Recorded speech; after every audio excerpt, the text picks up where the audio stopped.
ಮಾವಿನ ಹಣ್ಣು ನೆನೆಸಿ ಕಟ್ಟಿದೆ ಕೇಳಿದಾಗ ಹೇಳ್ತಾರೆ ವ್ಯಾಕುಲತೆಯಿಂದ ಅಂತಂದರೆ ನಾವು ಗುರುವನ್ನ ಅಂದರೆ ಭಕ್ತಿಪೂರ್ವಕವಾಗಿ ವ್ಯಾಕುಲತೆಯಿಂದ ದೇವರನ್ನು ನಾವು ಸ್ಮರಿಸಿದಾಗ ಬೇಡ್ಕೊಂಡಾಗ ನಮಗೆ ನಾವು ಮಾವಿನ ಹಣ್ಣಿನ ರುಚಿ ಅಂತಕ್ಕಂಥದ್ದು ಕಾಣುತ್ತೆ. ಮಾವಿನ ಹಣ್ಣಿನ ರುಚಿಗೆ ಭಕ್ತಿಯನ್ನು ಹೋಲಿಕೆ ಮಾಡ್ತಾ ಹೋಗ್ತಾರೆ ಅಂತ ಹೇಳ್ಬೋದು.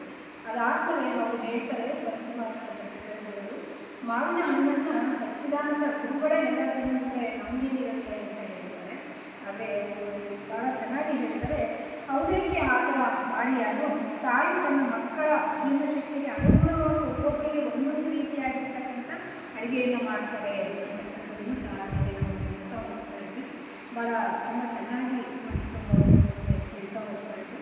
ಅದಾದ ನಂತರ ಇನ್ನೊಂದು ಹೇಳ್ತಾರೆ, ಮೊದಲು ನಾವು ಬಹಳ ವ್ಯಾಕುಲತೆಯಿಂದ ಕರೆದಾಗ ನಾವು ಭಗವಂತನನ್ನು ಹತ್ತಿರಕ್ಕೆ ಹೋಗ್ಬೋದು. ಅದಕ್ಕೆ ಒಂದು ಉದಾಹರಣೆ ಕೊಟ್ಟರೆ, ಮಗು ತನ್ನ ತಾಯಿ ಹತ್ರ ಹೋಗಬೇಕು ಅಂತಂದರೆ ಕಾಣದೇ ಇದ್ದಾಗ ತಾಯಿ ಹತ್ರ ಹೋಗಬೇಕು ಅಂತಂದರೆ ಇಷ್ಟೆಲ್ಲ ಹಠ ಮಾಡುತ್ತೆ ಅಂತಕ್ಕಂಥದ್ದು ಸಹ ಭಾಳ ಚೆನ್ನಾಗಿ ಹೇಳ್ತಾ ಇದ್ದಾರೆ. ಅದ್ರ ಜೊತೆ ಇನ್ನೊಂದು ಹೇಳ್ತಾ ಇದ್ದಾರೆ ಉದಾಹರಣೆಯನ್ನು, ಪೂರ್ವ ದಿಗಂತದಲ್ಲಿ ಒಂಬನ್ನು ತಾಳಿದರೆ ಸೂರ್ಯ ಮೇಲಕ್ಕೆ ಬರ್ತಾನೆ ಅಂತಕ್ಕಂಥ ಕ್ಷಣ ಮಾತ್ರವೇ ಬರ್ತಾನೆ ಅಂತಕ್ಕಂಥದ್ದರೆ ನಾವು ಭಕ್ತಿಪೂರ್ವಕವಾಗಿ ಭಗವಂತನಲ್ಲಿ ವ್ಯಾಕುಲತೆಯಿಂದ ನಾವು ಮಾರು ಹೋಗಿದ್ದೇ ಆಗಿದ್ದರೆ ನಮಗೆ ದೇವರು ನಮಗೆ ಆಶೀರ್ವಾದ ಕೊಟ್ಟೇ ಕೊಡ್ತಾರೆ ಅನ್ನೋದನ್ನು ನಾವು ನಿನ್ನೆಗೂ ಸಹ ಇದನ್ನು ಹೇಳ್ತಾ ಇದ್ವಿ.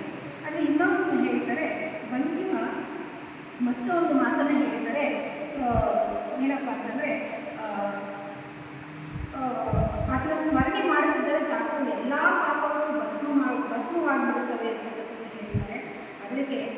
ಅದು ಇನ್ನೊಂದು ಹೇಳ್ತಾರೆ, ಆ ಮುಳುಗು ಆಗಲೇಬೇಕು, ಇಲ್ಲದಿದ್ದರೆ ಅರ್ಥ ಸಿಗುವಂತಿಲ್ಲ ಅಂತಕ್ಕಂಥದ್ದು. ನಾವು ಸಮುದ್ರದ ಆಳಕ್ಕೆ ಇಳಿಯಲೇಬೇಕು, ಇಲ್ಲ ಅಂತಂದರೆ ನಮಗೆ ಅವನು ಭಕ್ತಿ ಅಂತಕ್ಕಂಥದ್ದು ಸಿಗೋದಿಲ್ಲ ಅಂತಕ್ಕಂಥದ್ದು ಹೇಳ್ತಾ ಹೋಗ್ತಾರೆ.